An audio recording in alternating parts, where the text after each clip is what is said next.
Hello, Andrea Owen here of Your Kick-Ass Life, and I wanted to make a video today to talk about as more sort of a follow-up to a post I published. Actually, it was a few weeks ago on September 27th, 2012, and it was basically a confession of sorts and telling the world that I am an alcoholic and that I got sober.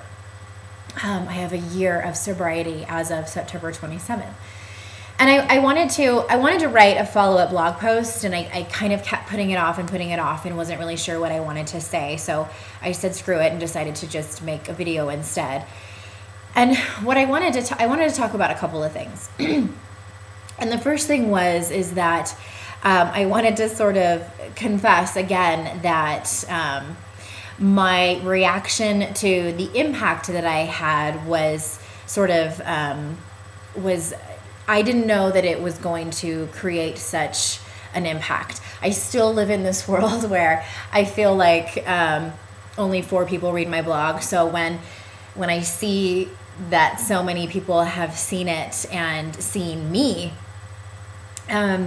it still kind of shocks me in a way. And this really did just that. I had to retreat in a way, and I call it, I had an emotional hangover. I was not anticipating that. And I feel like I'm at a place where I do have a lot of self-love, and I am okay receiving praise and compliments. And it's been a lot of work that I've done to get to this place. But when it was served up in such a high dose, quite honestly, I freaked out, and I didn't know how to take it all. And I think what struck me the most was I received so many emails from all of you, whether it was people just thanking me for being honest, or just thanking me for my story, that they knew someone that was just like me. And a lot of people emailed me to tell me that they had a similar story. I read and responded to all of the emails.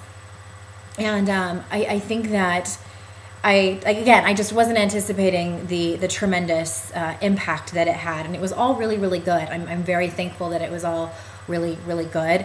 I just wasn't prepared for it all. And what happened is that it forced me to look at my own shit.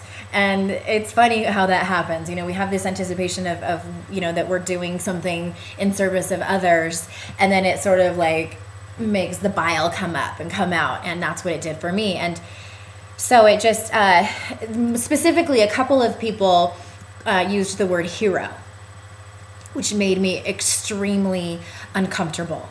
And to me, I read that and said, no, I'm just a lady who's an alcoholic who chose to get sober at the beginning of the disease, and am not afraid to talk about this topic.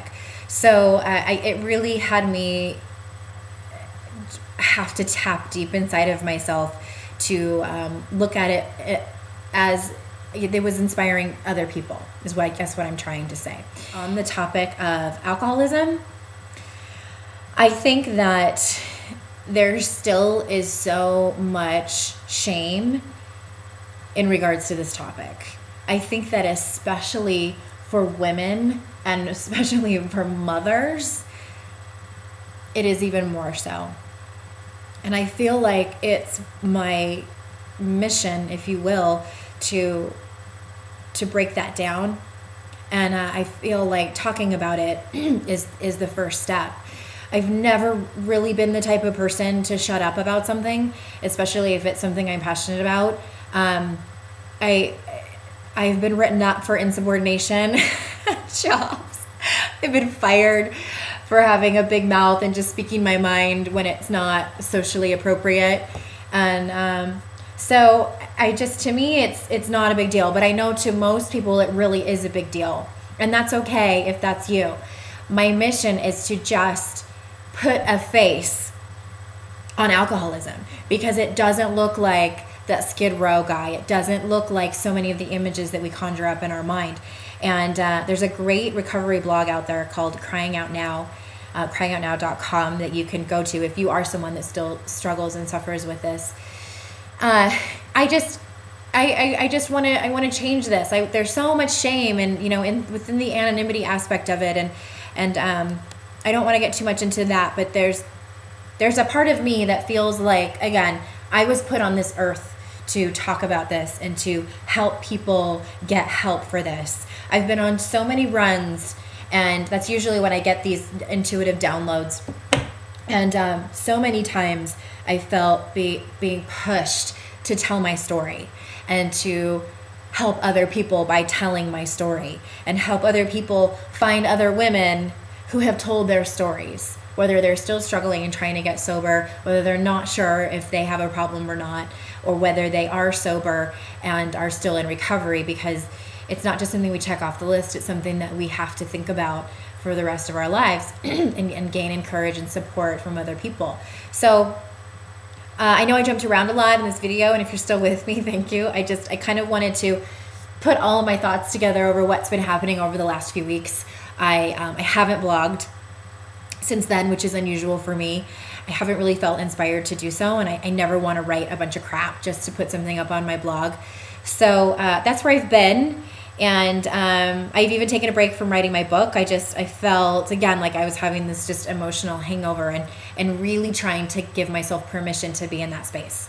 And I am so grateful for all of you who follow me and listen to all of my rantings and the things that I have to say. And I'm eternally grateful for so many of the people that support me in this, that have been there for me the day that I posted that called me or that answered the phone when I called them, because it was a really hard day. Excuse me. It was a really interesting day, I should say. But I'm glad I did it. I'm glad I came out with my story, and again, I thank you all for being there and for reading it and for sticking with me through all of this.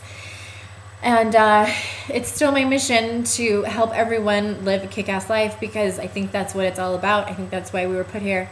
So that's how I set the standard, and I hope you do the same. All right, so until next time, bye.